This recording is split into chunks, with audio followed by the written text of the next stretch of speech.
నిన్న నటుడు శివాజీ గారు చేసిన వ్యాఖ్యలు ఏవైతే ఉన్నాయో అది సమర్థించగలిగే వ్యాఖ్యలేనా?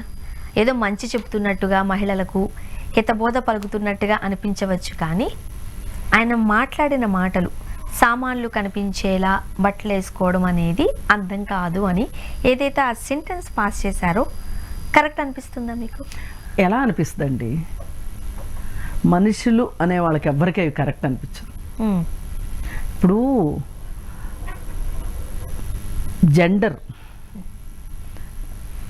జెండర్ సెన్సిటివిటీ లేదు ఆ మనిషికి, అందుకే అలా మాట్లాడగలిగాడు. అసలు జెండర్ అంటే ఏంటి, జెండర్ సెన్సిటివిటీ అంటే ఏంటి, జెండర్ గ్యాప్ అంటే ఏంటి, ఇట్లాంటి కొన్ని జెండర్ ఈక్వాలిటీ అంటే ఏంటి, ఈ తెలిస్తే మనుషులు ఇలా మాట్లాడరు. అసలు ఆడేంటి మగేంటి, ఒక మనిషి పక్క మనిషితో ఎలా ఉండాలి, ఎలా మాట్లాడవచ్చు, ఎలా మాట్లాడాలి, ఎలా మాట్లాడితే పక్క వాళ్ళు నొచ్చుకోకుండా ఉంటారు అనేది మర్చిపోయి నేను ఒక మగాడిని, నేనేమైనా మాట్లాడవచ్చు, పైగా ఈ మధ్యకాలంలో కొంచెం పెద్దోడిని కూడా అయిపోయాను, నా ఒంటికి వయసు వచ్చేసింది, నేను ఏమైనా మాట్లాడగలను, నేను ఏమి తీర్పులు చెప్పేయగలను, నేను పెద్ద వేదాంతిని, నేను సిద్ధాంతిని అని ఎవరో తలపండిన పండితులు మాట్లాడినట్లు మాట్లాడాలని చెప్పి చూశాడు. ఏదో అంటారే పులిని చూసి నక్కవాతలు పెట్టుకుంది అన్నట్లు దాసరి గారు లాంటి పెద్ద సినీ పండితులే ఎప్పుడు ఇలాంటి అవకతవక వ్యాఖ్యలు చేయలేదు. ఇప్పుడు ఇంతకీ నేనేం చెప్పదలుచుకున్నాడు, హీరోయిన్లు నీ డ్రెస్ చాలా బాగుందమ్మా, నీ డ్రెస్ సెన్స్ చాలా నచ్చింది అన్నాడు. అంతటితోటి ఆగి ఉంటే బాగుండేది. ఆగకుండా ఈ డ్రెస్ సెన్స్ బాగుంది అనే మాట అనడానికి అతను తర్వాత అనాలనుకునే మాటలకి ఈ మాట ఒక ప్రిపరేషన్ డైలాగు. అంటే అందరిని అటెన్షన్లోకి తీసుకొచ్చుకున్నాడు. అటెన్షన్లోకి తీసుకొచ్చుకొని ఇంకా మాట్లాడాలనుకున్నదంతా, వాగాల్సిందంతా, ఆయన వెర్బల్ డయేరియా అంతా మున్సిపాలిటీ పంపులాగా మాట్లాడేశాడు. మాట్లాడేసి ఎవరేం చేస్తారు, నేను పీకుతాను అన్నట్లు మాట్లాడాడు. అది అయిపోయింది. అయిపోయిన తర్వాత ఇంకా ఇంకా ఇంకా ఇంకా మాట్లాడుతూనే ఉన్నాడు. ఈయన సామాన్లు అని సంబోధించగానే ఆ కింద కూర్చున్నోళ్ళు, ఆయన పక్కన అటుపక్క ఇటుపక్క ఉన్నోళ్ళు ఏదో అంటారే కోతులు కిచకిచ అంటారే, అలా కిచకిచమని నవ్వేశారు. వీళ్ళందరి నవ్వుల కోసమేనా, వీళ్ళందరినీ సంతోషపెట్టడం కోసమేనా నువ్వు ఇలా మాట్లాడింది? కింద నుంచి విజిల్స్, అరుపులు, కేకలు, ఇంతటి మహానుభావుడు అసలు ఎక్కడా దొరకలేదు, పండితుడు ఎంత మంచి ఉద్బోధ చేశాడు అన్నట్లు. ఇలా వెకిలి మాటలకి నవ్వేవాళ్ళే మొన్న నీతి అగర్వాల్ నీ ముట్టుకోవడానికి ప్రయత్నం చేసింది, ముట్టుకున్నది కూడా ఇట్లాంటి వాళ్ళే. ఇలాంటి వెకిలి గ్యాంగే, ఏ వెకిలి గ్యాంగ్ని సంతోష పెట్టడానికి నువ్వు మాట్లాడావో, అరే మీది కాదురా తప్పు, మీ బుర్రలో ఉన్నది కాదురా తప్పు, ఆడవాళ్ళు వేసుకునే బట్టల్లోనే తప్పు అంతా ఉందిరా అని చెప్పి చెప్పాలని చూశాడు. నిజం మాట్లాడితే ఆడవాళ్ళు ఏ బట్టలు వేసుకున్నారనేది నీకు అనవసరం. నువ్వు సరిగా ఉండాలనుకుంటున్నావో ఉండాలనుకోవట్లేదు. ఇప్పటికీ నువ్వు ఈ డ్రెస్ వేసుకున్నావు కాబట్టే రేపులు జరుగుతున్నాయి, మీరు ఇలా సామాన్లు కనిపించేలాగా వేసుకుంటున్నారు కాబట్టి ఇంకేదో జరుగుతుంది అంటున్నారే, కానీ మేము ఎట్లా చూస్తున్నాం? మా బుద్ధి ఏంటి, అసలు మా బుర్రలో ఏముంది? ఇప్పుడు మొన్న రాఘవేంద్రరావు నేహారిక నడుము పట్టుకున్నాడు. అవును, పట్టుకుంటే చీరగా కట్టుకుంది, మరి పద్ధతిగానే ఉందిగా. మరి ఆ రోజు నీ నోరు ఏమైంది? నువ్వు మాట్లాడాలి కదా ఆ రోజు. ఏమయ్యా పెద్ద మనిషి, చక్కగా పద్ధతిగా చీర గీర కట్టుకున్న అమ్మాయి వచ్చి నుంచుంది, నీ మనవరాల వయసు ఉంటుంది, ఆ అమ్మాయితోటి అలాగేనా నువ్వు ప్రవర్తించేది? ఆ అమ్మాయి ఎంత అసౌకర్యానికి గురైంది. స్త్రీ అంటే ప్రకృతిని మనం కాపాడుకోవాలి. మనకొక ఏదో అంటారే, మన చేతిలో కర్ర ఉంది ఈ ప్రకృతిని కాపాడటానికి. ఏ అమ్మాయి అయితే బట్టలు సరిగా వేసుకోదో ఆ అమ్మాయిని అవసరమైతే 2 పీకుతాను నేను. బట్టలు సరిగా వేసుకున్న అమ్మాయిని ఎందుకు ముట్టుకున్నావని ఎందుకు అడగలేదు? మరి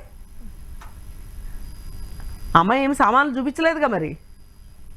అప్పుడు నీకు రాదు, నీ నోరు లేవదు. ఎందుకంటే ఆయన సినిమా ఇండస్ట్రీలో ఒక పెద్ద మనిషి కాబట్టి, అలాంటి పెద్ద మనుషులతో పెట్టుకుంటే మనకు సినిమా ఛాన్సులు రావు కాబట్టి నువ్వు అక్కడ మాట్లాడలే. అసలు ఇవన్నీ కాదు, సినిమాల్లో చూపించే అశ్లీలత, ఆడవాళ్ళకి వేస్తున్న బట్టలు,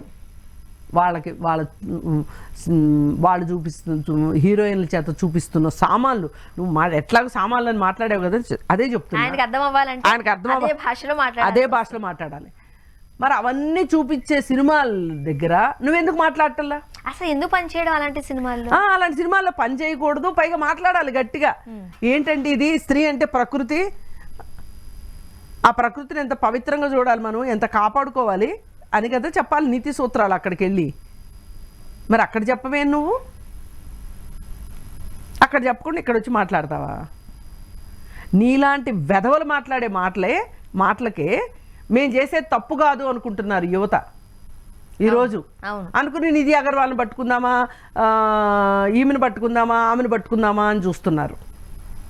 నేను ఒకటే చెప్తున్నా, రాత్రి మాది పగలు మాదే, మా ఇష్టమైన బట్టలు మేము వేసుకుంటాం. మా జోలికి వస్తే మాకు చట్టాలు ఉన్నాయి. చట్టం చెప్తుందా మీరు ఈ బట్టలే వేసుకోండి, ఈ బట్టలే వేసుకోవద్దు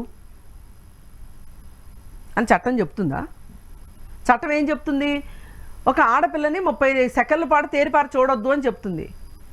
ఆమె నో అంటే నో మీన్స్ నో అని ఉండమని చెప్తుంది. నీకు ఒక మహిళ గురించి నీ ఇష్టారీతిని మాట్లాడడానికి కుదరదని చెప్తుంది.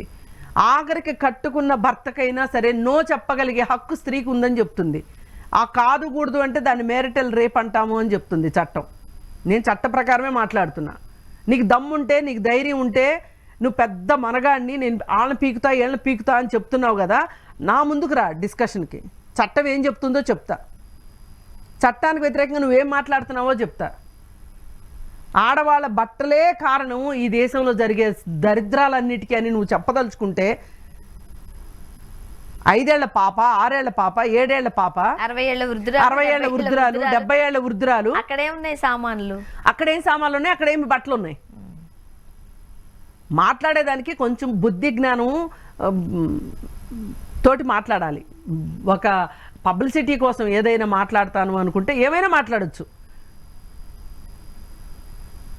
నీకొచ్చు తెలుగు భాష ఏనంట, ఏ దేశం గొప్ప అయినా కానీ భాషల్లోనేనంట. నీకు వచ్చిన భాష ఏంటో ముందేడు. ఒక ఆడపిల్ల బట్టల గురించి మాట్లాడడము, లేకపోతే ఒక మహిళ ఫిజికల్ అటైర్ గురించి మాట్లాడిన పదాలు ఉన్నాయి కదా, అసలు పదాలు ఒక మగాడు ఉచ్చరించాల్సిన విషయం కానే కాదు. హక్కు లేదు పబ్లిక్ లో, నీకు హక్కు లేదు. ఎలా మాట్లాడతారు? నువ్వు ఒక మహిళ గురించి మాట్లాడి వ్యాఖ్యానించే హక్కు నీకు లేదు. లేని హక్కులు మీదేసుకొని నేనేదో గొప్పోడిని అయిపోయాను, నేనేదో చాలా సినిమాలు చేశాను, అట్లాగే నేనేదో రాజకీయ పార్టీలో ఉన్నాను, రాజకీయ పార్టీలో ఏదో ఎలగబెట్టేశాను, బయటకు వచ్చేసాను, ఏదేదో చేసేసానని ఆయన ఏదో చాలా ఫీల్ అయిపోతున్నాడు. అంత లేదమ్మా నీకు ఉండాల్సిందే లేదు నీ దగ్గర. నీలాంటి వాళ్ళని చూసే, నీలాంటి బుర్రా బుద్ధి ఉన్నవాళ్ళని చూసే మా ఫ్రెండ్ ఒక ఆమె దేవి అని సోషల్ యాక్టివిస్ట్ ఉంటుంది. వీళ్ళు పొరపాటున మ్యాన్ హోల్స్ అంటే అక్కడికి కూడా వెళ్ళిపోయేటట్లున్నారు అని నీలాంటి చిత్తకార్తె కుక్కలు అంతే చేస్తారు. మ్యాన్ హోల్స్లు కూడా దగ్గరకు కూడా వెళ్ళిపోతారు, అది హోల్ కదా అని చెప్పి.